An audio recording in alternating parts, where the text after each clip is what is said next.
Describe in single words only the good things that come into your mind. About your mother? My mother? Yeah. Let me tell you about my mother.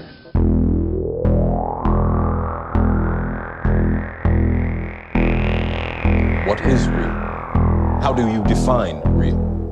If you're talking about what you can feel, what you can smell, what you can taste and see, then real is simply electrical signals interpreted by your brain. Have you ever been in an institution? Cells. Do they keep you in a cell? Cells. When you're not performing your duties, do they keep you in a little box? Cells. This causes it. This causes it. This causes it. Information overload. All the electronics around you poisoning the airwaves. You are listening to the High Tech Low Life podcast, a Cyberpunk media retrospective. High Tech Low Life contains themes and language not suitable for all audiences. Listener discretion is advised.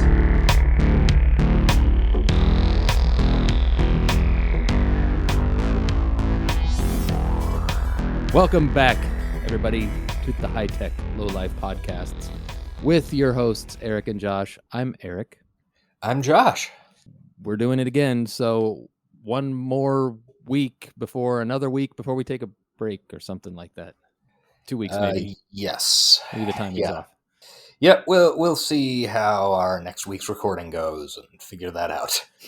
So we've had a run of, let's be kind and say, mediocrity. Yeah, I'd say that would be kind.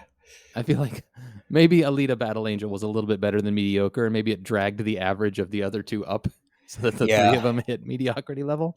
Yeah, I think that's a real fair assessment. So we're hoping before we go on this little summer break to finish strong, and I think we are, because today we're doing Cyberpunk : Edgerunners. 2077. Semicolon the future stuff. Based on The World by Mike Pondsmith. Comma, dig it, exclamation point. I don't know what we're doing. But yeah, I'm excited to talk about it. I liked it a lot, actually. I liked it a lot. Oh, good. Yeah. Yeah, I found it went down real easy compared to both Universal Soldier and Cyber Vengeance? Fucking Cyber Vengeance. Never forget the name. It's coming back later. I don't know what the general consensus to our last episode was. I don't think many people are going to end up watching it, but they seem to enjoy listening to us hate our lives covering it. So I don't know. That's good, right?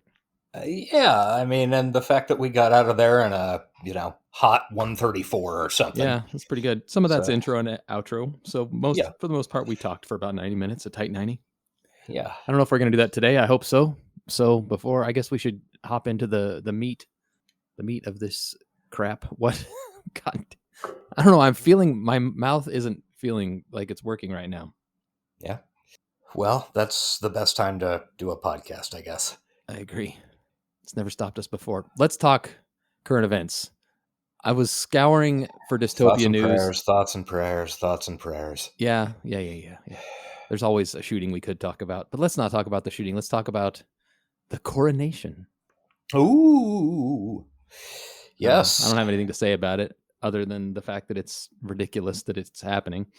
Magic rock, magic swords, magic orbs. Yeah. I mean, what are you going to do? It's got the big three: rock, sword, and orb. Yeah. It's like America's version of rock, flag, and eagle. I was Britain's version of rock, flag, and eagle. Yeah, backwards. I was talking to my wife about how cultures can be so similar yet so different, because I feel like Americans and the British are almost the same, but divided by a common language. Classic bit. Yeah, classic. But when we were over there, well, this was Ireland, but Irish culture's kind of similar to British. Sorry, Irish people, don't fucking kill me. But from an American perspective, you have similar things going on. Wait, are you stereotyping that Irish people would kill you? No, I'm just politely asking them not to. Okay. Just checking. They don't care for the British. I understand this and I respect it. But what I was saying is, while we were over there, we had like a a dinner party, and all the people wanted to talk about was guns. Mhm. And they were astonished that we live with them and among them all the time, and that it's not really anything we think about. Yeah. Like at the time I owned one, and they were fascinated by the fact that I owned a weapon. Mhm. And to me, it was like owning a shovel. It's Yeah. just something you have. Yeah. And similarly, when I think of royalty in England, it's baffling to me that it continues to exist. Yeah. I feel like, I don't know. It's one of those things where I feel like I'm kind of immersed with a lot of people I know are British. I'm sorry. Yeah. Most of them are not, necessarily happy about that. Well, it's like all most of- good Americans aren't happy about that either. Yeah. Actually, most of the British people that I know are Scottish British. So, Gotcha. yeah. So I hear their perspectives on it pretty regularly, especially the past, year or so, Mhm. couple of years. And I think I kind of understand it, but it is just a little mystifying in the same way that, like, I don't know, our Supreme Court is kind of mystifying. Oh, yeah, that's true. It's there and it's humming along in the background, and every once in a while you're like, what the fuck? And then it kind of goes away again. And yeah, I don't know. I wish the Supreme Court would go away. Yeah. Supreme Court and the monarchy should just elope and go live happily on the moon. I don't know. Head off to Kiribati or something, and yeah, just leave both of our countries alone. Well, and Brittany. Watching. I mean, I didn't watch the coronation. What am I saying? But I watched the memes on Twitter, and those are pretty fun. Yeah, Prince Charles has a gigantic finger. What's up with that, dude? It is. I do not know, but it is absolutely upsetting. It is repulsive to something deep inside me. It's like a horrible sausage, and just one. I hate it so much, but that's your king, British people. Yeah. Enjoy it. But hey, at least we got to see Princess Beatrice with her huge kind eyes. Yeah, I don't know which one that is. She's the one with the big kind eyes. I'm not. Oh, now that explains it. Yeah, I'm not an Anglophile like you. that was a reference to shit. What was the Rob Delaney Sharon Horgan show? Catastrophe. Catastrophe. I love that show. At some point, she accuses him of, I don't know, they're talking about the royals, and she accuses him of looking at pictures of Princess Beatrice on his phone. Oh, yeah, okay, I remember now.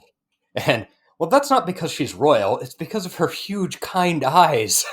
I would look at pictures of her on my phone if she worked at a Subway. All right, I just Googled her, and yeah, she does have big old peepers. Mm-hmm. I love Catastrophe. Check it out. That's a good segue into recommendos. Do you have any? Because I've been fully absorbed in the stuff we're planning to cover on this show that I've had little time for much else. I have a couple of quick ones. One follow-up from last week. I finished the 10% Thief. I saw your tweets. Yeah, I had been getting a little nervous about it as we, I don't know, as we were recording. I had liked it and wasn't sure if it could be pulled off correctly. Mm-hmm. And the last couple of chapters, end of the book just knocks it out of the fucking park. I mean, it's one of those things where you're going through it and it's like, oh, she's attempting a very high difficulty maneuver here. I'm not sure that, I'm not sure if any first-time novelist can do this, but bang, it really worked. So heavy recommendo for that. Very heavy cyberpunk. recommendo. Yeah. Hopefully we'll get to cover it someday. Yeah, I think we absolutely could. Is it like a new book? Should we cover it soon? I mean, it's pretty new. Yeah, it just came out. I want to say it was like 23rd of March, 28th of March, something like that. I refer you to an earlier conversation we were having. Yeah. Well, cool. I look forward to possibly reading it. Yeah. It was very good. And it was nice in that, like, I got a kind of a stack of books recommended to me by somebody. Basically, one of the big movements over the past, 6 or 7 years, probably, in science fiction and fantasy is, hey, maybe we should all be paying more attention to women and people of color and stuff like that and what they're putting out, which has led to a lot more of them being published. Yeah. And good. Yeah, which is fucking great. And I mean, I've honestly, most of those, and it might be just sort of like with a lot of the horror movies that I see, I only get recommended the very, very top of the pile. Mm-hmm. But, most of those that I've read have ended up being really, really good. And I was really happy that this was an example of that. Well, the author seemed very nice on Twitter. Oh, yeah. Which is another, I guess, compliment. Yes. She was very happy that I enjoyed it. So that's good. My only recommendo, since I've pretty much, I've been watching a few things, like Somebody Somewhere. I started it, although I don't know if we're going to finish it now, thanks to a particular scene in the second episode that is upsetting. I'm trying to figure out what this scene would be. I'll think it might come to you at some point. Oh, is it the bathroom scene? Yes. Okay. We don't truck with that shit in this house. Oh, all right. Sure. But anyway, the main thing that brought me joy this week is a fucking playlist of all things that I wanted to shout out, because the guy who made it is a guy I've been following on Twitter since like Twitter began, and I actually followed him before that. He had like a music blog. Mm-hmm. Music blog's name is Flux Blog, and the guy's name is I don't know how to say his name. It's either Perpetua or Perpetua, Perpetua. I would say Perpetua. Yeah, Perpetua probably. Follow him on Twitter. He does really good playlists, and the one that I've personally been enjoying is Post Nirvana Alt Rock Gold Rush 1992 to 95. Ooh, okay. So we're looking at the weird shit. The stuff. Yeah. Okay. So is it like, are we talking like, Butthole Surfers and the Melvins hitting major labels? Okay. Yeah. Butthole Surfers is actually who was in my room last night, is track 1 on the playlist, but nice. It's 11 hours. Like there's some deep cuts. Mm-hmm. There's some popular stuff. I mean, even like, Blues Travelers on it. It's pretty, it covers everything. It goes deep, and then it gets some of the pop hits too. So what the hell did I watch that had fucking Blues Traveler in it? Oh, it was the fucking Natasha Lyonne show. Oh yeah. I'd forgotten about that. But yeah, follow Perpetua on Twitter. He used to do these things where he'd like he did this list of like best 300 songs of all the years from 1980 to like 2010 or something. Mm-hmm. And then I don't know if it was legal. I think it was legal. I don't know, but he would send out chunks of the MP3s. And so like I've got 3 years, 900 songs on my wife's Jeep that I just downloaded. It's like the best songs of 83, 82, and like 93. I don't know. I enjoy. Oh, well, I'm looking at this playlist right now. And while there is a bunch of stuff that I don't like on it. Oh yeah, definitely. There's some skips. There's I understand the reasoning behind the inclusion of all of these. Yeah. Like, even though I might not like them, but damn, there's some solid shit on here. Ooh, Sister Havana by Urge Overkill. Yeah, the guy knows his stuff. Like, and he like knows Royal the stuff. Trucks. He knows it from like a lot of eras, not just. And he knows a lot of hip hop stuff. Those people who spend their lives talking about music are. I don't know. I wish I had that in me. But I don't think my brain was built to remember all that stuff. Yeah, I've got some of that. Yeah. I don't think I'm quite dedicated enough to any one thing to nail it down. Yeah, there's some real good stuff on this playlist. It is very weird. I put it on when I was working and just let it play for 8 hours. And like even the skips, even the ones that you would skip if you were sitting there, like when you're working, you don't really skip tracks. So you have to go to the. Anyway. For example, Satellite by Dave Matthews Yes, Band. terrible song. I hate that. But yes. That's probably the worst one on here, honestly. I would argue with that based on what I've seen, but I think it's definitely in contention. For me, it doesn't get much worse than DMB. Yeah, I agree. Yeah. Oh, Boss Hog. Jesus Christ. I haven't thought of fucking Boss Hog as a band forever. Shit. All right, we need to move on from this, but you got to remember, Josh and I used to have a music podcast. Yeah, putting my phone down. Yeah, we used to have a music podcast, and I'm the one in charge of playing music for the entire archaeological sites in the summer. So there you go. Maybe you can pull some gems out of there.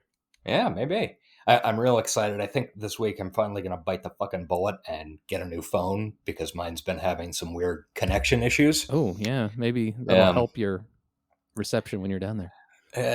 One would hope, but I don't think they do anything resembling prioritizing connection on phones anymore. But I'm going to upgrade from 128 gigs to at least 256, possibly 512 gigs on my phone.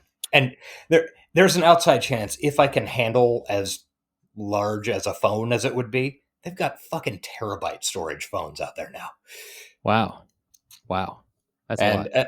As we've mentioned before, I am in areas with no connection, so everything has to be on the phone. You can't stream it. Yeah. Yep. That's where those big hard drives are useful. Man, can you believe? All right, we don't need to wax nostalgia, but a terabyte in your pocket is absurd to 15-year-old me spending like $500 frickin' dollars on a 16K hard drive. Like 2 weeks ago when I was like, okay, I think I need to consider replacing this before I leave and get into the middle of nowhere where I can't replace or fix my phone. And I looked at it and I was like, my God, it's full of stars. Did you have one more recommendo, or are we going to press on? Because we're not going to hit our tight 90 if we spend much more time here. I do have one more quick recommendo. I am roughly a third of the way in, I think, of another book called Saint Death's Daughter. It is a fantasy book by someone named C.S.E. Cooney. It's also come out pretty recently. It's a pretty fun and interesting book so far about an orphaned 15-year-old necromancer who is allergic to death. Wow. Bad career choice for that necromancer. Not her choice. We're kind of all allergic to death. Yeah. Well, I look forward to next week finding out if it gets what'd you call it, the big recommendo, the full heavy recommendo. Heavy recommendo, yeah. Heavy recommendo. Oh, and also I recommend starting Count Zero if you can, or Mona Lisa Overdrive. Yeah, if you want to follow along with us next week, definitely start reading Mona Lisa Overdrive. It'll probably be a 2-parter, so you probably don't have to read the whole thing in a week, but get started. Yeah, this is a voice note to myself. Get started. Apparently, the audiobook is 8 hours. Yeah, it's just under. Well, all right. Let's talk about Cyberpunk Edgerunners. Okay. What did you think? I thought it was good, classic pink mohawk fun. I agree. I mean, it wasn't like it. Like it definitely hit a bunch of the heavier cyberpunk themes that we're used to. Absolutely. But the vast majority of it, and it's 10 episodes, 25 minutes a piece. Yeah. Like it's not, the vast majority of it is fun bullshit cyberpunk adventure stuff. I mean, not to say it doesn't get pretty dark. Like it gets, it gets real dark. Yeah, it absolutely does, but a huge amount of it, you're just going like, yeah, fucking anime destruction, sweet. I do kind of feel like it's at the halfway point, the tone, it makes a pretty abrupt shift. Like it's a lot more fun for the first half and a lot Yeah. more, I don't know if I would say philosophical, but it's definitely dealing with some heavier stuff on the second half. Yeah, it definitely gets heavier in the second half. And it's, I don't know if it has like a larger point to make. It's definitely not on a level of Ghost in the Shell or something like that. I do feel like it's probably saying more socially and philosophically than like Alita was. Probably, yeah. But really, it's just showing like exploding heads and stuff. Yeah. Yeah, so the basic outline is... Are you going to read the IMDb? Oh, I didn't. I don't have it pulled up. I could. The main character is a kid named David, who is in high school, in Arasaka High School. A very high, fancy private school. Expensive. Sorry, I'm pulling this up on my phone. Okay. A street kid tries to survive in a technology and body modification obsessed city of the future. With everything to lose, he chooses to stay alive by becoming an Edgerunner, a mercenary outlaw, also known as a cyberpunk. Quick question. Did you watch this in English or Japanese? I watched it in English. I should have done that because I'm looking at the English voice cast and it's good. And I watched it in Japanese and read subtitles and kind of regret it. I was because I wasn't going to watch this twice, knowing it was fucking 5 hours. Right. I didn't. So I needed to be able to take notes as I'm absorbing the program, because if I try to take notes while I'm staring at it, I end up just fucking pause. I wish I had done that. If something takes place in Japan, I want the original language, but this takes place in basically Southern California. Half of the cast is Hispanic. I should have listened to it in English. I kind of regret that. Maybe I'll watch it again. Yeah.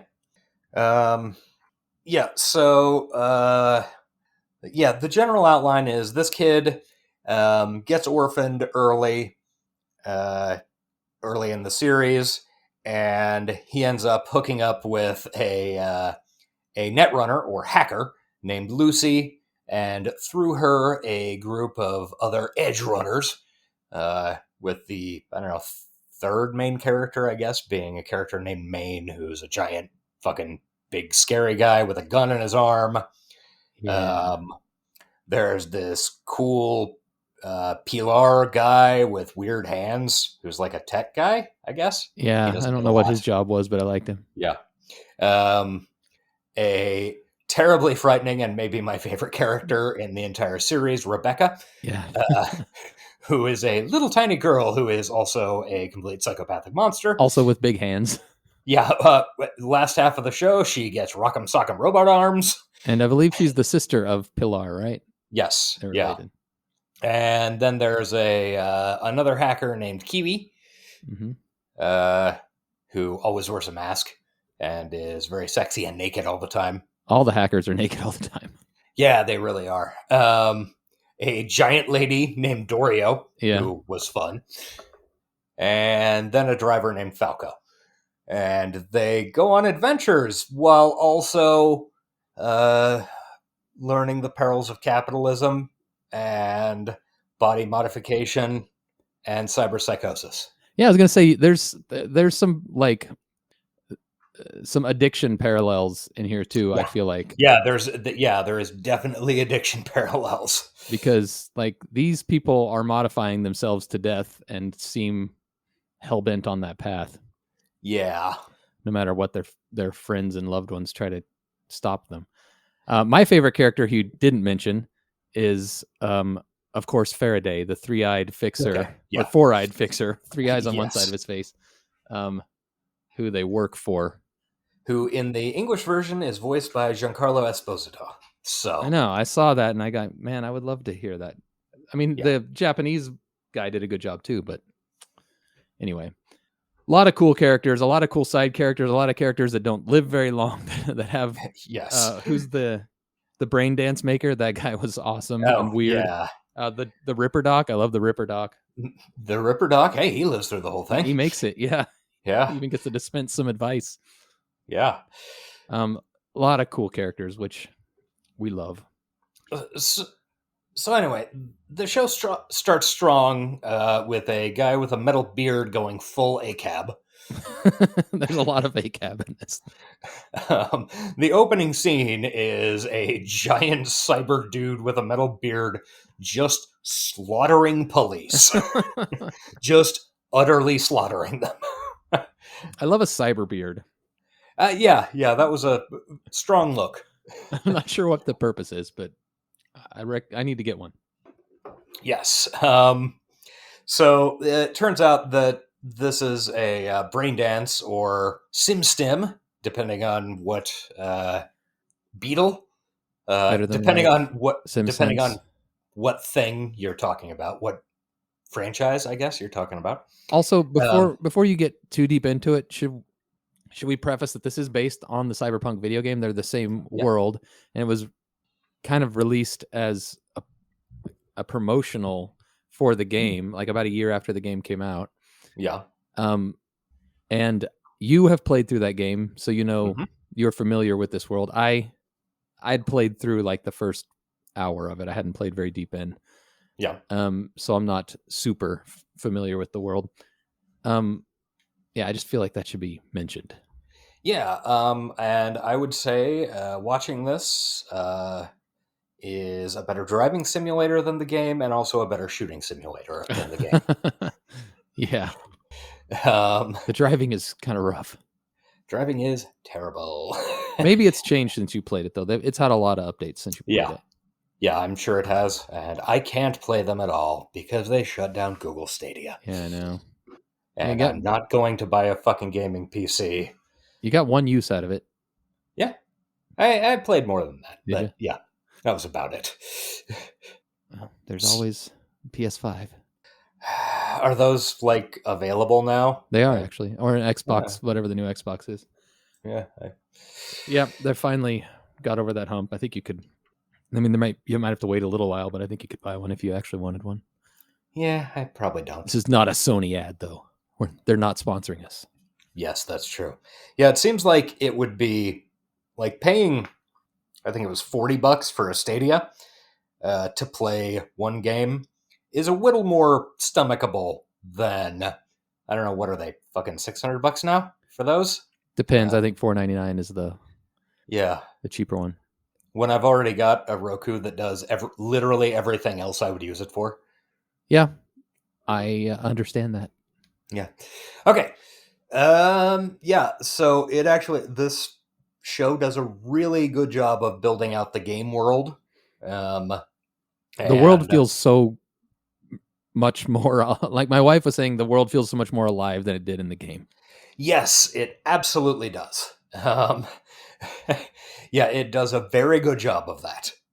And I mean, honestly, this is better than the game, like with the exception of, I don't know, I guess I might make some slightly different choices, but it would be like, honestly, if this had been the game, it would have been good. Yeah. If this had been the storyline, you mean? The main storyline? Yeah. Yeah, I don't know what the main storyline of the game is, but this was a pretty solid one, although it takes a while to kind of get there. It does, but I think it's I mean, you know, for a 10 episode show, it's not too bad. Yeah. Also, it could have like been a lot worse. Just it's basically an advertisement for the game. Like they really, like some of the animation didn't like it. It was no Ghost in the Shell. Put it that way. Well, yeah, and it's definitely got some really good animation at times, but a lot of it also was rushed. Whereas Ghost in the Shell, every freaking scene was a work of art. But it definitely, I don't know, it could have stood on its own without having the game to back it up. Yeah, I don't think that would have been an issue at all. Also worth pointing out, it did work because Cyberpunk 2077 like had huge sales after this came out. Yeah. it revitalized it as a game. Yeah. How deep do we want to get into, like, I don't know, into the plot, I guess? Are we gonna do like an episode by episode recap like we did with that other TV show we did? Max Headroom? We could. I don't know if it necessarily calls for it. Okay, so, all right, the basic setup is that main character David, he's in this high-end Arasaka high school that his mom is paying for. His mom's an EMT, and she stole some secret military technology from the cyber psycho we watched get blown away in the first scene where he killed all the cops. Mm-hmm. Because she's earning side money by selling tech to Edgerunners, because David's school is expensive. Then they get caught in the middle of a carjacking, assassination, I don't know, drive-by. Mm-hmm. David and his mom. And he's bucking against being in school because he's a poor kid and gets kind of beaten up and shit. He's also obsessed with the cyberpunk brain dances. He wants to be a cool guy. Yes. He's been earning extra money by scrolling brain dances for, I don't remember the doctor's name. I think it's Ripper Doc. Doc's name. Okay. So then after this carjacking assassination, which is pretty cool, bunch of anime high-speed bullshit. His mom dies. He ends up in the hospital and then gets out and is given her effects, including this Militech unit.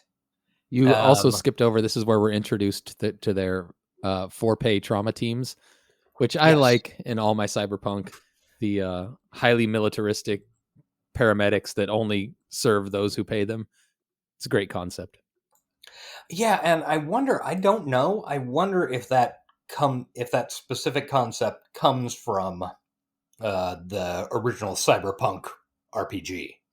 It could. I don't know. I'm not very familiar with it.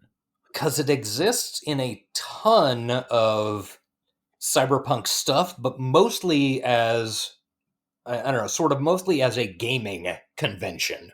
Yeah. So I wonder if that's where it originated, or if it came from a book that I'm not remembering or never read. I don't know. I know in Shadowrun it's Dockwagon, and it makes sense that Cyberpunk 2020 would have kind of created it. We really probably should have done these in a different order, but... probably, but I have no idea how to fucking review a goddamn RPG. We're going to figure it out, though. We will! Cyberpunk 2020 is important in the sphere of the cyberpunk world. I feel like we have to cover it. We just have to figure out how. Yeah, I absolutely agree, and I am looking forward to figuring out how we figure that out. Yeah, I agree. So let's see.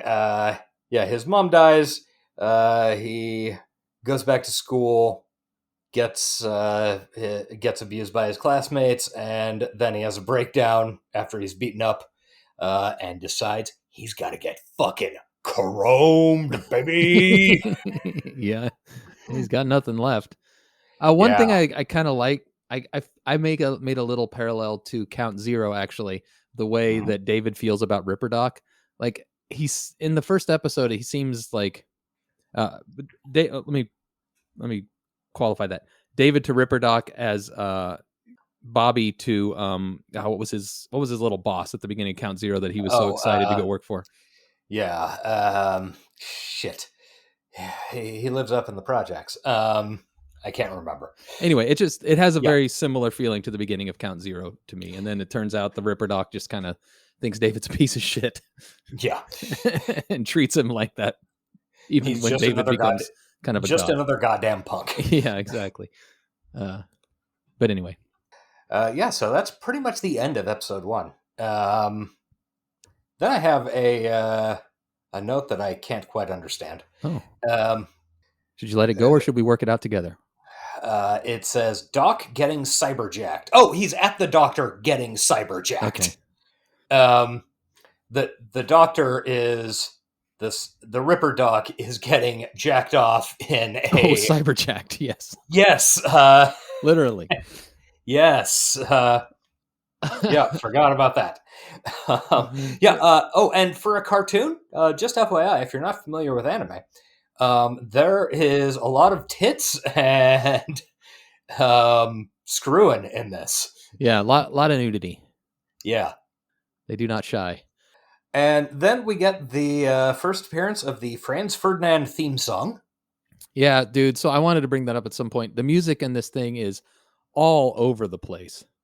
I did not like it. I didn't either. I couldn't hit the skip button fast enough. Now there is some music in this thing that is incredibly good and really sucks you into a scene. There's one particular like fucking death metal song that they use at some point.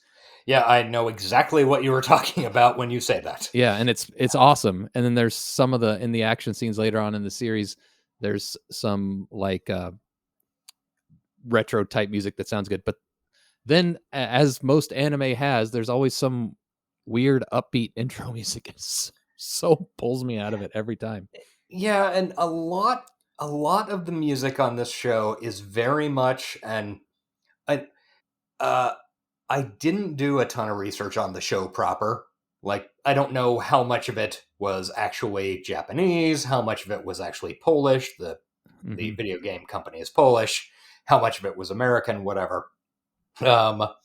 So I don't know the music of non-America very much, but a huge amount of the music on this show is what I would describe as like 2008 to 2015, whatever they were calling the poppy, vaguely alt rock and roll. Yeah. Like Franz Ferdinand. Like post-pop punk. Yeah. Yeah.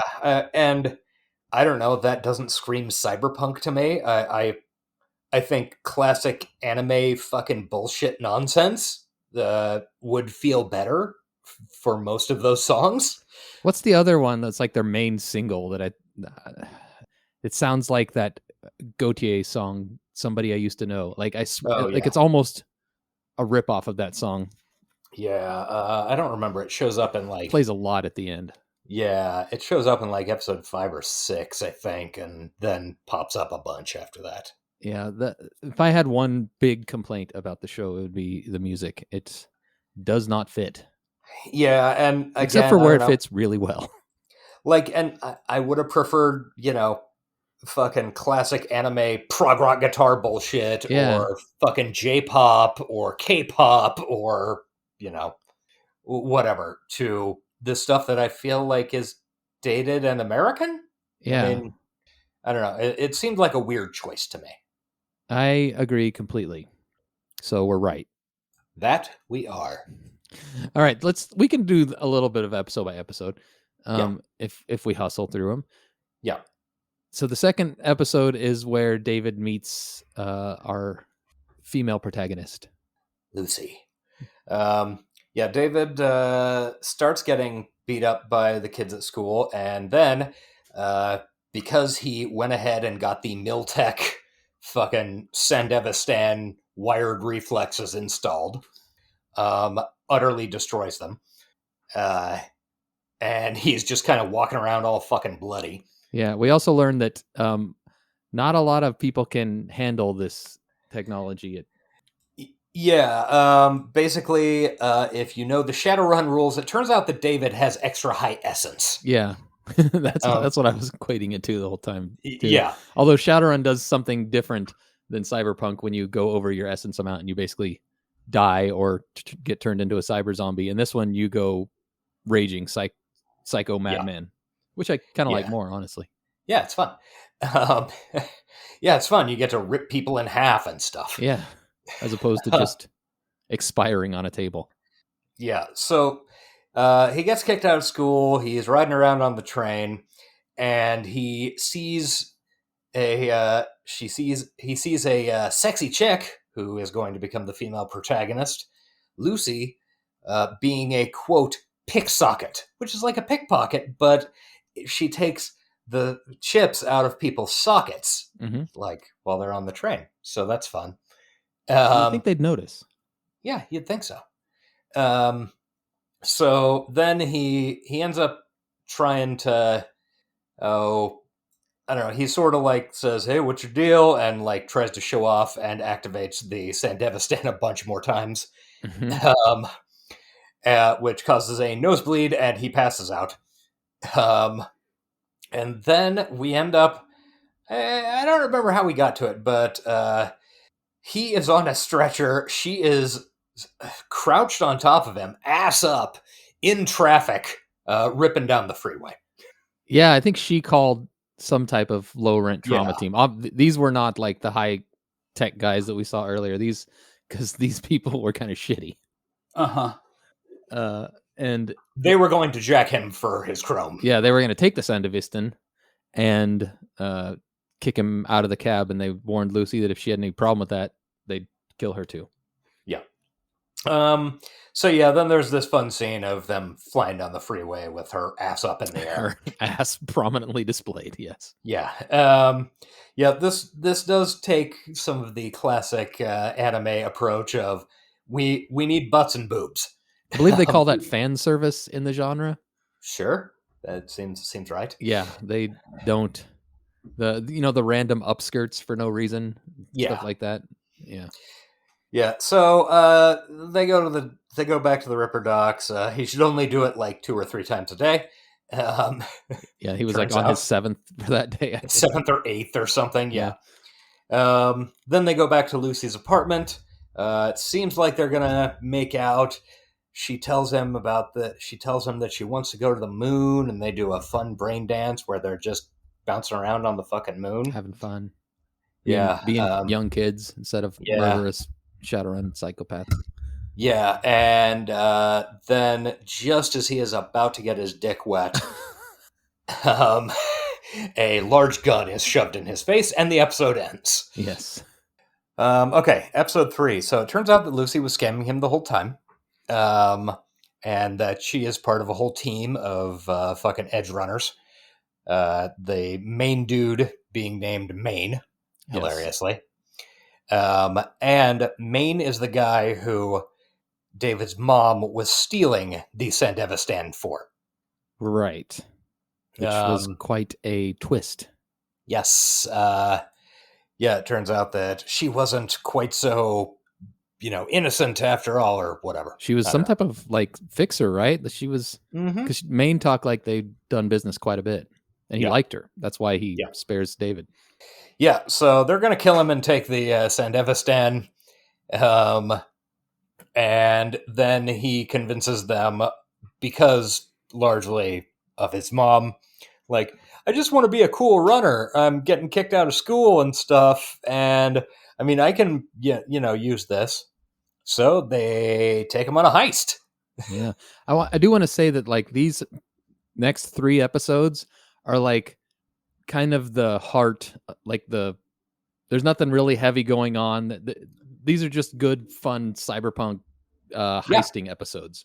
Yeah, it's, fucking Shadowrunners doing Shadowruns. Yeah, exactly.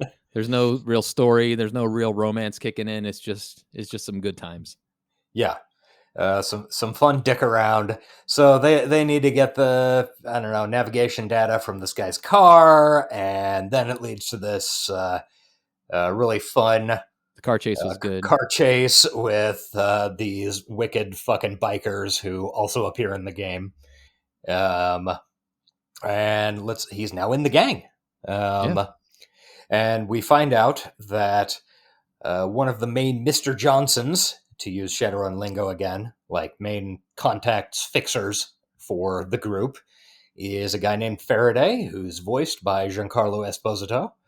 And he has 3 eyes on the right side of his head. And 1 on the other.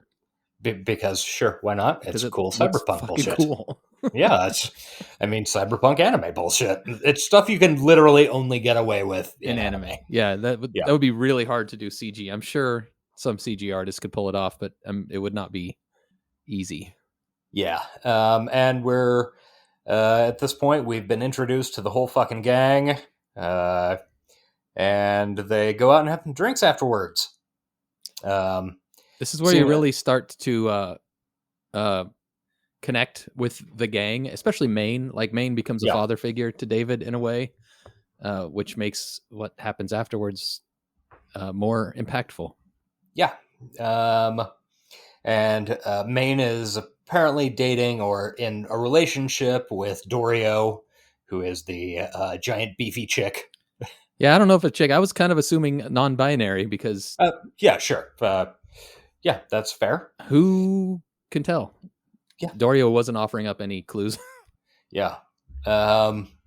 So then I think it was the Ripper Doc in episode 4 tells David, my favorite line of maybe the entire show, we'll find out soon if you're the shit or just another shit stain.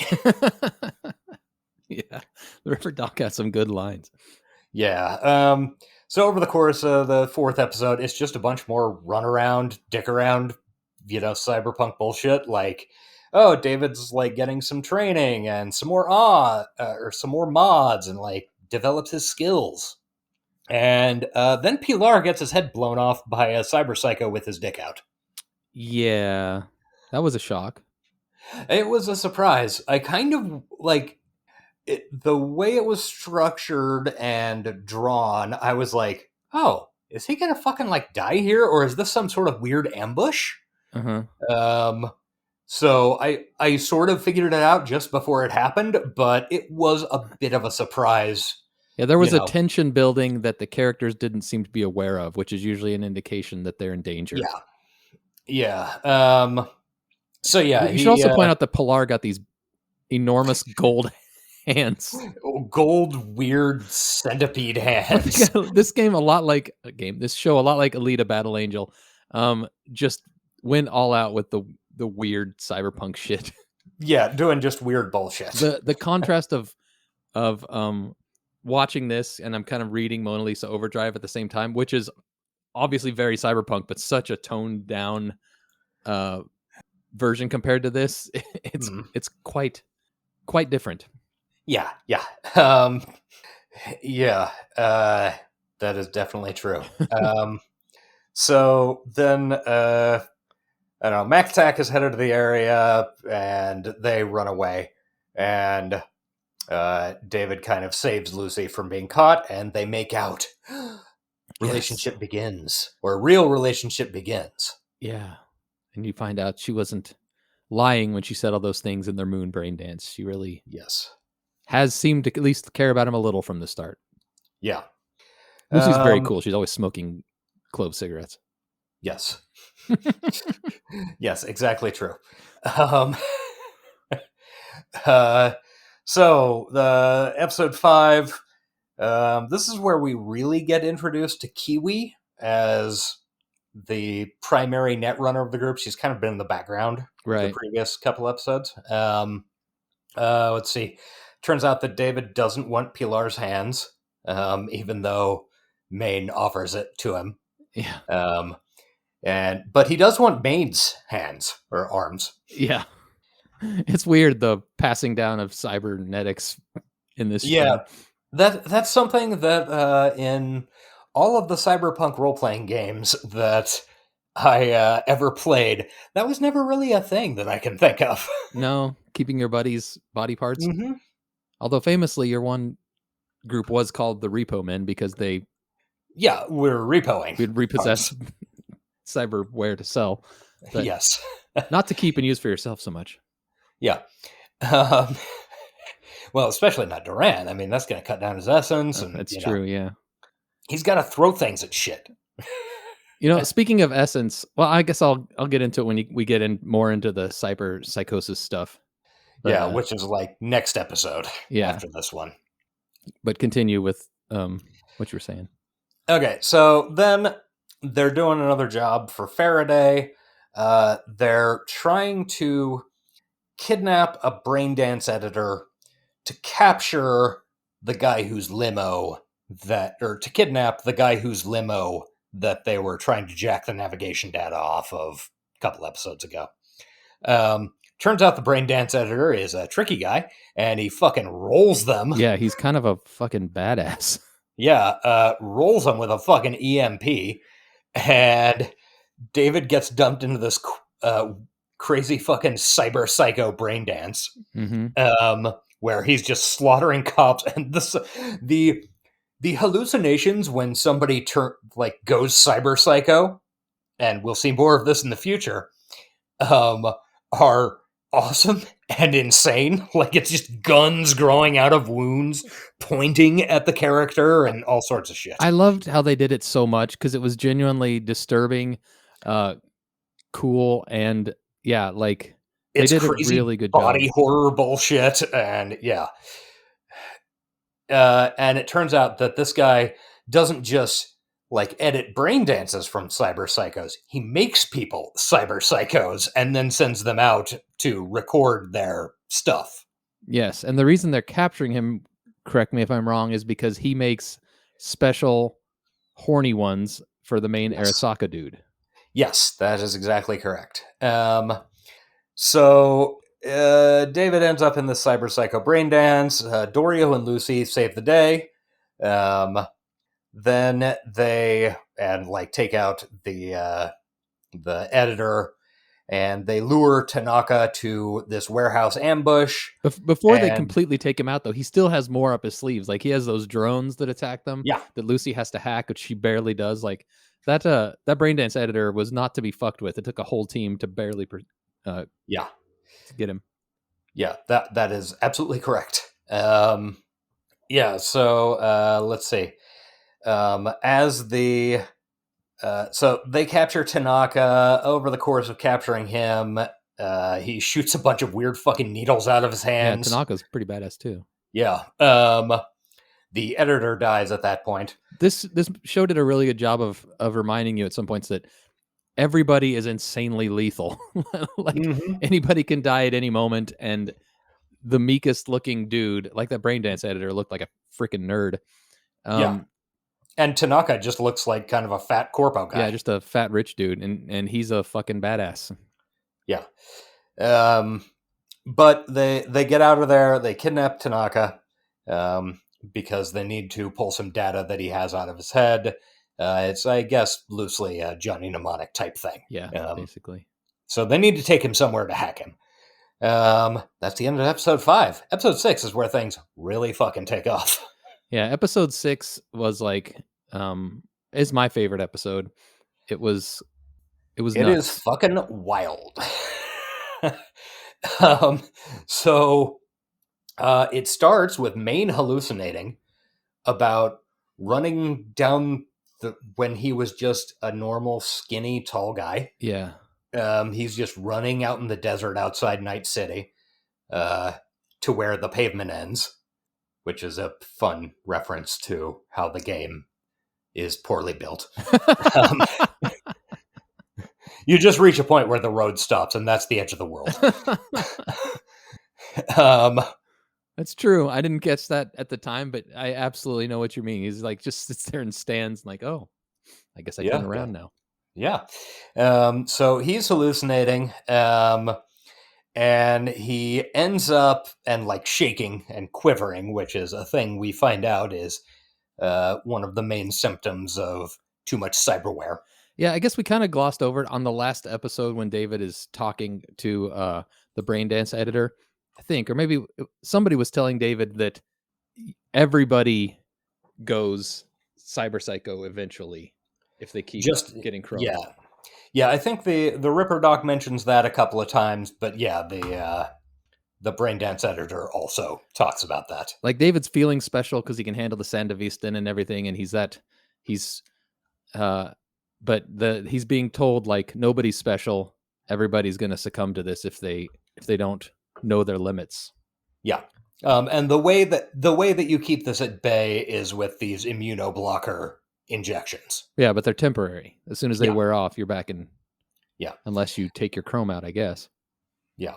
Yeah, and that is proposed as an option right later. So yeah, Maine's hallucinating and sitting on the couch with Dorio, and while he's hallucinating, we do our first real deep dive deep dive hacking thing, where Kiwi is hacking Tanaka. Yeah. And it's a really interesting animation style where it's like these weird jaggedy kind of flat lines, and I don't know, I don't have the language to describe it accurately. Yeah. It looks like a kind of a cartoon version of the cartoon you're watching. Yeah, it's really hard to describe, but it is very cool looking. And then Maine starts freaking out and fucks Kiwi up because she's taking too long and he's in the middle of hallucinating. Yeah, that was a shock. That was a big shock.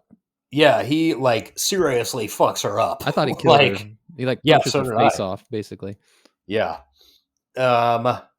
So then they still need to get the data out of Tanaka. So Lucy dives in, and Maine takes off. And Lucy insists that he not be there while she does it. Yeah. So Maine takes off. He's wandering down the hall, still hallucinating a bunch. Dorio's trying to keep his shit together. Yeah, and this whole time there is in the background, and it's not mentioned a bunch until it becomes really important, but they are blocking the signal. They're jamming the signal that should go from Tanaka to Trauma Team and call the cops to where this guy's been and abducted. Arasaka, assumably. Yeah. So the suit wakes up a little bit and kind of tempts David, and it turns out that the suit is aware of David and had been trying to get him to come back to school, which was something I didn't mention because it was never really an option, because they found out David took the Sandevistan and want a kid with that high of an essence on their team, I guess, basically. Yeah, they have their own cutting edge cyber tech in development that they need someone who's built different to try out. Yes, and David does, I think it's maybe in the next episode, mention that he's built different. Yes. Which I feel was an homage to our show. Yes, I agree. So, yeah, Lucy's still hacking him, and then Maine goes full fucking cyber psycho and starts just destroying shit. And Trauma Team comes inbound because the jammer gets fucked up and destroyed. Trauma Team is I loved the scene with the Trauma Team where the Trauma Team gets called, and then like the police in Night City have their own special Max tack to deal with cyber psychos, because apparently when someone goes cyber psycho, they're nigh unkillable. Yeah, it can be pretty tough even in the game. Yeah, I did fight one in the game and he fucked me up. Yeah. So you've got like this highly trained paramedic team, highly trained police team, and then I think Arasaka's there too. There's just like a lot of people trying to get into this building, and Maine goes fucking berserk. Yeah, and he murderlates all of them. Friend and foe alike. Yeah. So we end up with David and Lucy fucking bail out. It turns out that Tanaka didn't have anything in his head that was actually the data they were supposed to get. But she did find his info on David, his intel on David. Yeah. So they bail out down to the underground parking garage where they're like, I don't know, should we take off?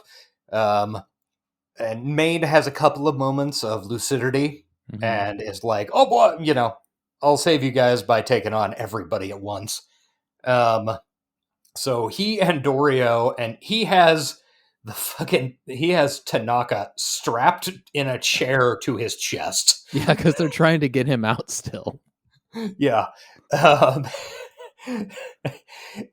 it is just utter slaughter. It is more of that anime bullshit.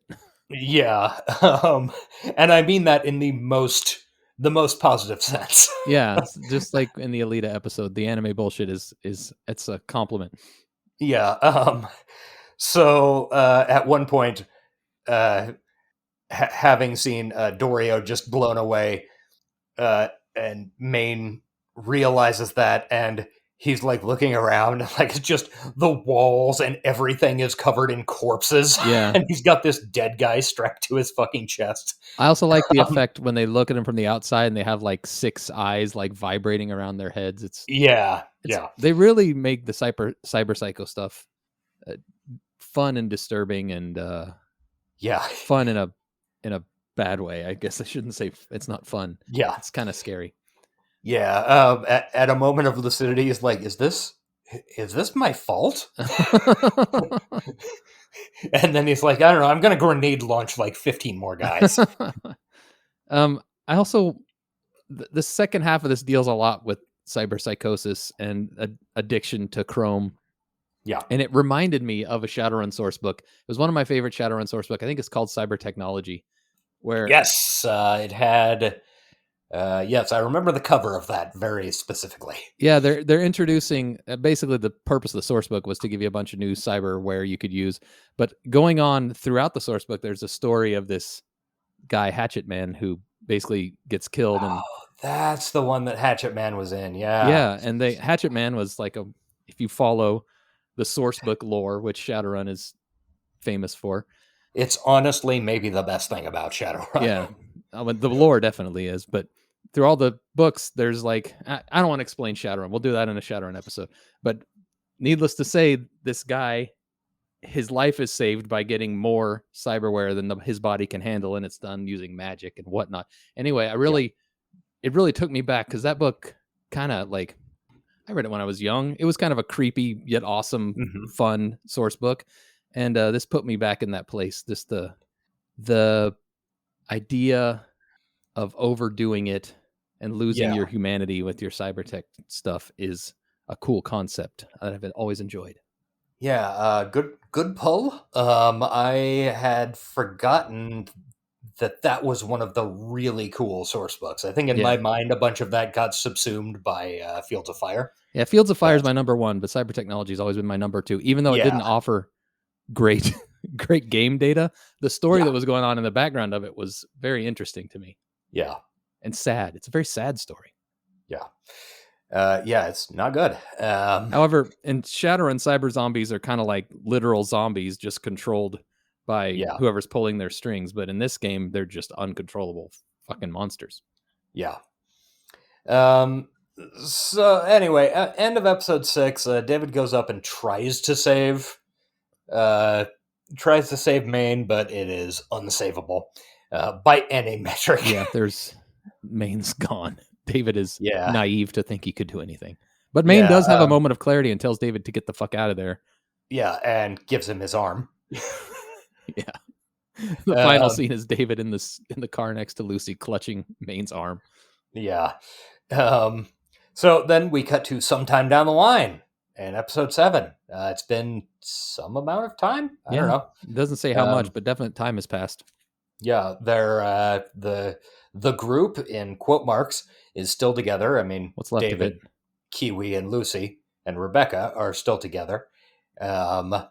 They've been doing a bunch of raids. David's all beefy now. He's all fucking buff as opposed to a teen who goes really fast. Yeah, now he's now chromed out. a giant chromed out guy. He's a fist of the North Star looking motherfucker.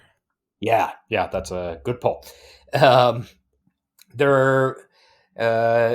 They and this new guy Julio are gonna go, I don't know, rescue some hostages from the Maelstrom gang, who are creepy fucking weirdos from the game. They've all got like 15 eyes on their faces and look like weird bug people. And it turns into a whole scale fucking slaughter. The new guy dies almost immediately by running into a fucking mine. That's what makes me. This is definitely the pink mohawk style of Cyberpunk, not the sleek sneak in and do it on the sly version of Cyberpunk. These guys blow the shit out of everything they come across. Yes. Full scale destruction. No subtlety. Kill them all. Yeah. So, it turns out that by this point, David's like fully fucking cybered out. He's got cool fucking legs and, gun arms and shit like that. And he's still got the Sandevistan, which makes him faster than everybody. Yeah, that's still like his crowning piece. Yeah. So after that run, and apparently Lucy has pretty much bailed on running now. Yeah. She's, just hanging out, I don't know, off screen doing stuff. And then Giancarlo Faraday reappears, and he has a job to pick up more Arasaka data for them. Very So trustworthy. he's a very trustworthy guy. So then we go back to now David is living in this fucking high-end flat with Lucy. Like cool penthouse type shit. He's basically got the life he's always wanted. Yeah, I noted that at this point, with as much tits as they're showing, they should show hog. Yeah, they really should. I mean, I don't see any reason this show can't fucking hang dong. I mean, they didn't just show tits; they showed everything on the women. And David's naked too. Like David and Lucy just chill in their apartment in the nude. Yeah. But there's always shadows around the hog. Yeah. So then he and Lucy go for this like drive out to the edge of the city, and she gives some more of her backstory where she was born and raised in some sort of weird Arasaka center, trying to. Her and like 15 other kids were trained exclusively to salvage data from the old net, which had crashed like 40 years ago, something like that. Which sounds like a Shadowrun plot that I remember. Yeah. But they ended up escaping, and most of them died. And then we get a little peek into Arasaka is sort of on their trail, and there's this mystery bald netrunner who gets killed by apparently Lucy. Yeah. And that's the end of that ep. It's a cool assassination scene. I really like the way they did it. Yeah. How his like visuals are malfunctioning as she's walking towards him. Yeah. We never mentioned that Lucy sports a mono whip, which is pretty tight. Oh, yeah, I did have that noted. We made it clear. She smokes cloves. She's pretty cool. She is very cool. Yeah. Okay, so then episode 8, we open in an Arasaka lab. David kills a scientist and his poor fucking assistant who's been forced to stay late. Mm-hmm. That's where we get the hint that David might be slipping. Yeah, he seems to be going a little... and it turns out that Arasaka counter intel is looking for Lucy because she killed not just the guy from last episode, but apparently another guy, and also David. Like, Arasaka is well aware of who they are at this point. Right.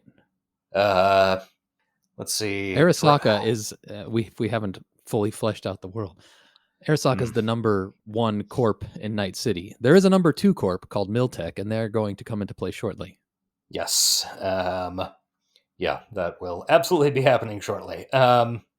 So then there's like a drive-by on Esposito by Arasaka, basically to show him who's boss, because he's a fixer and, of course, trying to play both sides against the middle. That's what good fixers do.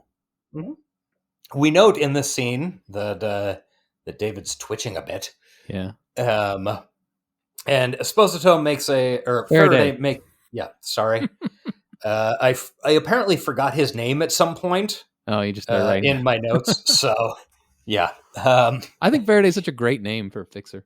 It's not a bad, it's a pretty good name. But Giancarlo, for fuck's sake. I know. Yeah. So he makes a deal with Arasaka, which is basically he's going to sell David and Lucy and them out to climb up and get onto the corporate ladder. So then we get a flashback from that point to the beginning of the Arasaka lab, to the same beginning of the same episode, where David like locks up, and executes the lab assistant, who he keeps hallucinating as his mother. because she was very similar to his mother and even had a child in school. She was working to pay Yeah. the way. Yeah. And then we end up getting into a fight in an alley with some weird guys, and he actually locks up in the middle of that, and Rebecca has to save him a little bit. And he is having cyber psycho hallucinations with, again, guns popping out of people's faces and shit. Mm-hmm. It's not great. Everybody says, maybe you should scale it back. Yeah. Seems like all you have to do is, chill on the cyberware. And Yeah. none of them will do that. Yeah. Then there's a scene where, like, it seems like David and Lucy might be about to break up or something. And she goes... she leaves, or maybe he leaves, and then she goes on a run to, I don't know, fuck with Arasaka somehow, and gets absolutely fucking fried by the combination of Kiwi and Faraday, because Kiwi has betrayed them. Oh no, spoiler alert. This whole fucking Yeah. podcast is spoiler alerts. Yes. So then we're on to the main, like the ultimate run of the entire show, where David, Rebecca, Kiwi, and Lucy and Falco are all trying to jack this fucking convoy outside the city, which is a Militech convoy, which apparently has something called a cyber skeleton in it. Mm-hmm. I liked this whole heist. I thought it was a lot of fun. Yeah, it really was. So it it's just described as a cyber skeleton initially. It's a Militech program, and they are apparently running it into the city with relatively light security, trying to keep a low profile. But Arasaka found out about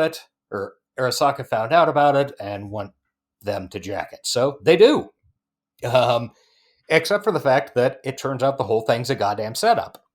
Yeah. I also wanted to ask a question. Maybe it was clearer to you. This is where the driver, Falco, joins the team. Yes. I mean, I guess the previous episode you did, but he kind of came out of nowhere, right? Or was he earlier? Yes, he absolutely did. He popped up. He was in Maine's hallucination or something, wasn't he? He had popped up in like one episode with Maine, like in one of their parties or something. Yeah. But then he suddenly became like a full-time part of the crew. Does not fit in with the rest of the crew. Put it that way. He's got like he kind of looks like... He looks like a Stephen Bruce character, a.k.a. Stephen Bruce. That, or he looks like, what's his name from Cyber Vengeance? Sure. Serpico. Yes. Sure. He's their driver, or rigger, if you will. He's voiced by Matt Mercer, for you nerds out there.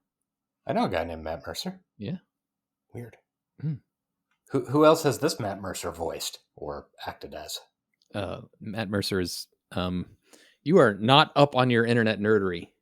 He's the GM for Critical Role. He's voiced a fucking shit ton of stuff. He's okay. Yeah, he's a lot of stuff.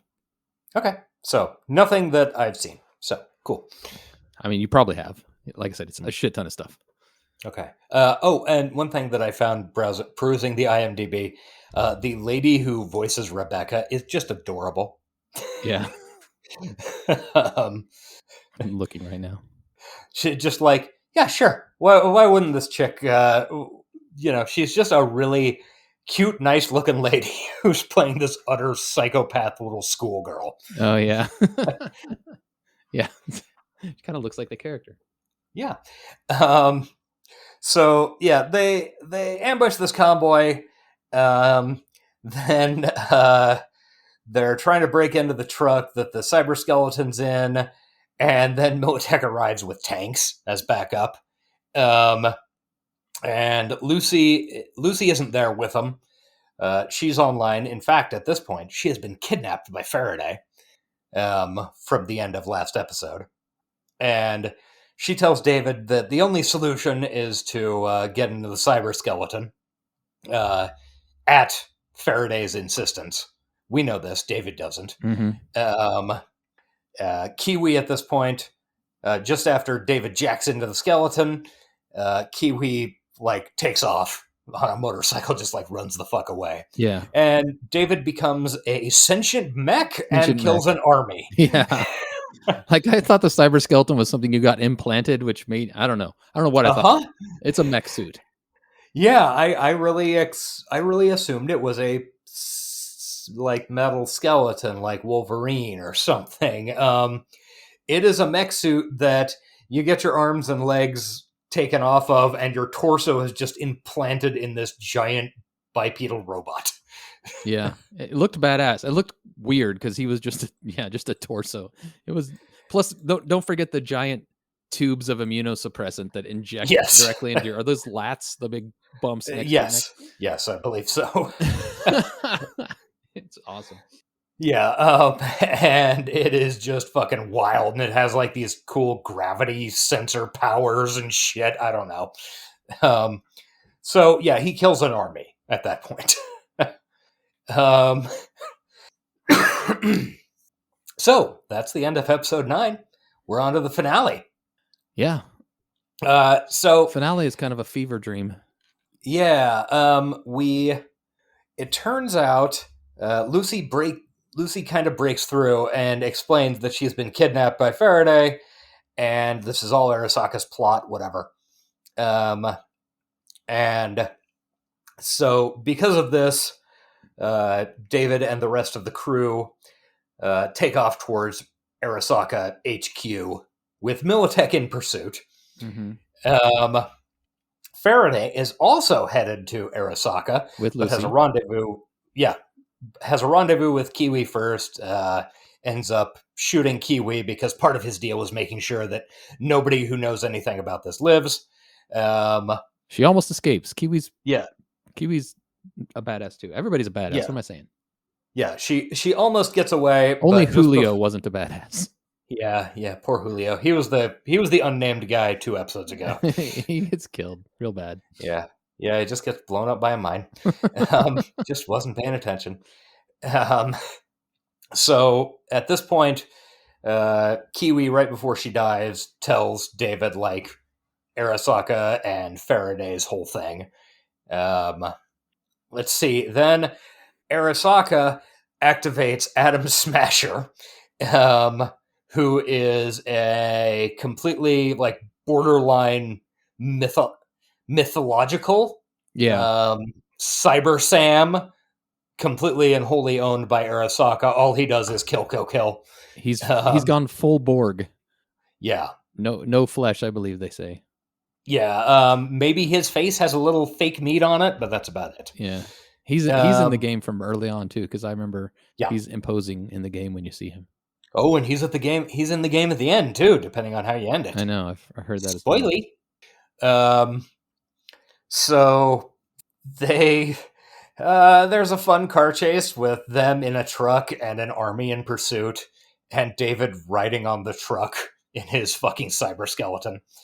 Let's see. I don't know. It's hard to describe. Yeah. The end. The important thing is, Faraday. Well, let's just cut to the point where Faraday is dealing with the Arasaka suit, and out of fucking nowhere, David and the cyber skeleton Sandevistan's in that cool Sandevistan effect they use. Yeah. And grabs Lucy, kills everybody except like the head suit and Faraday. Yeah. And then like he kisses Lucy, or they have a moment of some kind. And then they are blown out of the building by one of Atom Smasher's missiles. Yeah. Faraday almost gets away though. I was so proud of my boy. The whole time Atom Smasher and David are dealing with it. In the background, you can see Faraday like crawling towards the trauma team that has landed for him, because of course he's got platinum service. Yeah. I actually wrote in my notes at this point, David arrives, does murder. Yes. Because he jumped off of the car that Rebecca and Falco were in, which went flying down into a plaza at the base of Arasaka Tower, and jumped onto Faraday's flying car to get into like the upper landing area. Whatever. One thing I liked about this show was the cars are just like the cars in the game. They never have any damage. They're always just these big blocky chunks of metal that bounce around. They don't crumple. It's funny. Yeah. So Dave and Lucy are blown out of the building. Faraday also, he splats on the concrete. He makes it to the helicopter, and the helicopter gets blown up, and then he's falling for a long time. Yeah. And I think he gets some limbs blown off, and then eventually splats in the concrete. Yeah. Smasher takes the elevator, which is just as fast as falling, I guess. Yeah. Sadly, at this part, Rebecca dies. She gets killed by Smasher. Literally smashing her. Yeah, it's too bad because like I said, I think she was my favorite character. Yeah. Well, it's the end. She kind of had going out in the end written all over her. Yeah. She really had a blaze of glory murder. Yeah, and she was a freak. Yes, with her giant fucking robo boxing hands. I'd like to see the concept art for this show. Yeah. So let's see. Yeah, Rebecca dies. David gets Lucy and Falco to get away. They drive away. Then he has a giant fight with Adam Smasher, and Adam Smasher kills him. Yep. And then it cuts to Lucy on the moon. Real quick before we do the end, I really liked how the whole time David was in this cyber skeleton, he would do shit, he would activate his cybernetics, and he would get right up to the point of cyber psychosis, and then those big ass injectors would inject his lats with fluid. He's probably got like 47 gallons of liquid in his back at this point. Yes, roughly. But the show, the way they did it, really it amped up the tension. Like, you knew David was on a clock, and you could feel it every time he got injected that he was getting closer and closer to the end. And it was a cool effect. I liked it. Yeah, it was you were kind of sitting there going, okay, so is this the full slide off the edge where he starts murdering friends as well? Right. Or... And then every time you hear like, and he'd clear up and be like, yeah, okay, I need a rest. But yeah, Lucy on the moon. Lucy in the sky with moons. Yeah, she's on the moon, and she, sort of has a little dream of being there with David, and that's the end of the show. Yeah, there was like a whole the time he had her. There's some romantic stuff, and they play that song that I dislike. Yeah, that sounds like the Gautier song, and it would have been better had there been a better music choice. I'll just put it that way. I agree. But, it was still sweet. Yeah. So overall, good show. Yeah. You don't need to watch it now. We just explained it to you. I mean, honestly, I'd say go ahead and, if you just want some stuff to look at, like as you're, on your computer or whatever, like it is a fun, and it would be cool just on the TV in the background with the sound off at a party. Yeah. Or in a club.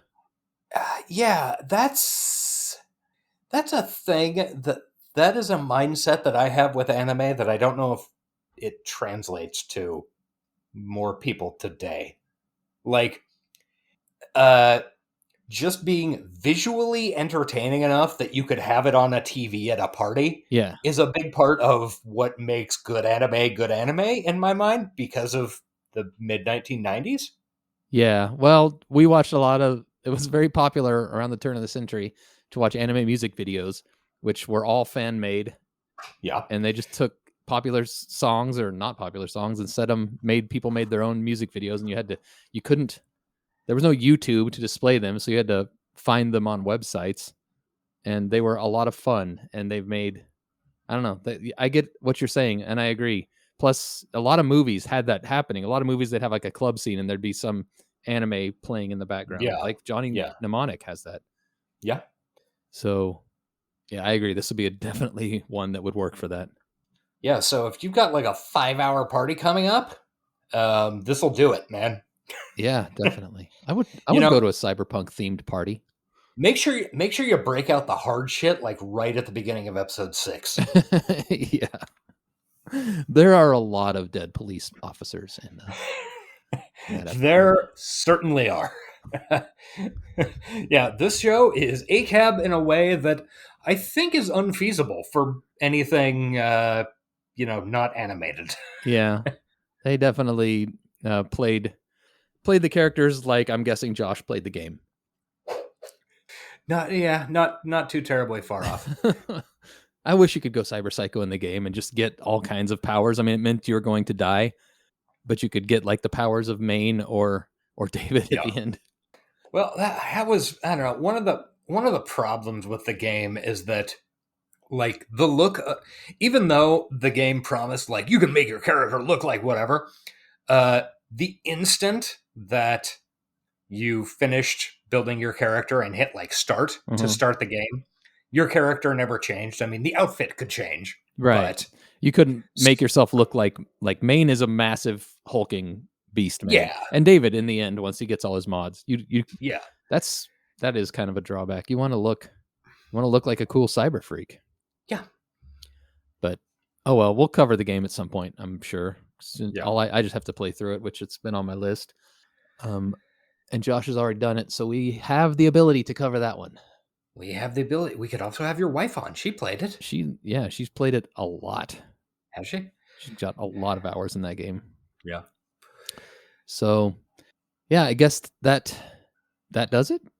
I guess one thing I saw that apparently there are, or at least there were, I think it was as of last year, roughly when this came out. There were no plans for a second season. I saw that. But if there were going to be a second season, it would be like entirely different, like a totally different crew and plot and stuff. Which, fucking great. Do it. I don't like. Yeah. Or better yet, go to Microsoft, purchase the rights to Shadowrun, and just have the exact same team make a Shadowrun anime. Yeah, that'd be cool. Yeah, I want to see it so bad. Yeah. Yeah, I don't see any reason. Like, apparently this got watched quite a bit and sold a bunch of the game. So why aren't they making more? Yeah, Netflix doesn't have many good shows.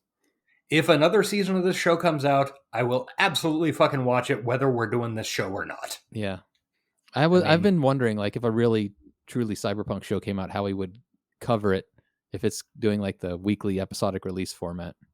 I don't know, maybe the same way we did Perry Farrell, just basically pause the regular show for 8 weeks or something. And if they do Neuromancer, absolutely. I don't know if I'm going to do that when Peripheral comes out, though. Oh, I agree. Because they got a lot of work to do to make that good. Yeah. I don't like to put it that plainly, but yeah. I mean, the first season was fine, but it wasn't. Yeah. Yeah, you might have heard that mini show. Go back to those episodes if you want to hear about that. Yeah. Okay, well, I guess that wraps it up. It's fun. Cyberpunk bullshit. Go watch it. Suitable for ages, I don't know, I'd say 7 or 8 and up. Maybe a little higher. Okay. Maybe PG-13 it. I mean, I know at least a couple of our listeners have kids. There are a lot of exploding heads. A lot of exploding heads, yeah. But I mean, who cares? A lot of breasts. They see that at school every day. That's true. A lot of that was dark. There are a lot of naked women in ice baths. That's a big thing. Yeah. A lot of ice baths. Yeah. All right. More than on most shows, yeah. Next week we are hopefully doing Mona Lisa Overdrive, like we said. Yes. Follow along. I am a little over halfway through the book, taking notes, so I am not nearly that far. I expect I will not have a problem making it. But I might. See, I can only I only read the books for the show during the daytime because I need to be able to make notes for them, so I have my other books at night. Oh. So I'm cutting through it a lot slower than I normally would be if I was just reading. Day books or Masters of the Night books. I don't know what I'm doing. Yeah, I don't know. Piece of shit. Anyway, it's a good book. You should be able to, like, and honestly, you can just drop right in. Even if you haven't read the previous ones, even if you've only heard our episodes. Yeah. There's I've already heard some references to them, but obviously I like Gibson doesn't make them direct sequels like that. Yeah. Yes. So, even if you haven't read the other ones, consider checking them out from the library or whatever. All right. Well, Gil, talk about that more next week. But until then, also I wanted to thank our patrons. We have a Patreon at patreon.com/hightechlowlife. If you like us a little bit and want to pay some money, that would be very kind of you. You don't have to do it, but we do drop some random weird episodes. In fact, I'm pretty sure this week I'm going to drop our Cyber Vengeance watch along. Oh boy. Haven't done that yet for some reason, but it'll be there. And yeah, to all our patrons who are currently subscribed, thank you. You are the best people in the world. They certainly are. Oh, really shortly, I had one more quick recommendation that I forgot at the beginning of the show, and I will not remember for next week. Check out 1000 Lights on Bandcamp. That is Chris, Augie/Chris's band from the Astronomica podcast. Some fun post-punk kind of gothy stuff. They've got an EP and an LP on Bandcamp. 1000 Lights. 1000 Lights. Yes. Cool. Maybe I will. All right. Good shit.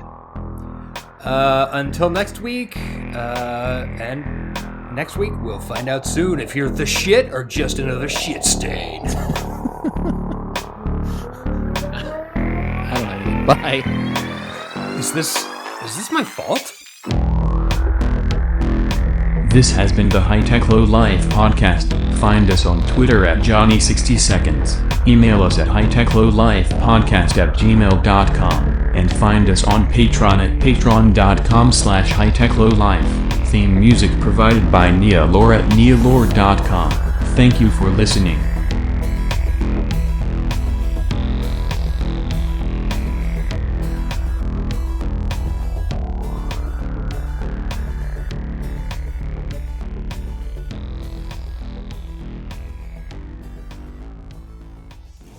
Shaky hands, dizziness, nausea, usual suspects. A little while ago. Shoulda hollered the sec they appeared. Didn't seem like a big deal. All this Chrome's catching up with you, Davey. I mean, shit still blows my mind you kept it together this long. Whatever, why now? You want my professional opinion? You best lift the pedal off the metal, chore. You're about to drive headfirst off the cliff with no way back off. Yeah? Just give me fucking stronger meds then! Well, shit. Either you ain't hearing me, choom, or you're already off the deep end. Asking for miracle drugs and pixie dust. Listen, didn't come here for your gonk jokes. Just take my fucking money. And give me my fucking meds! David!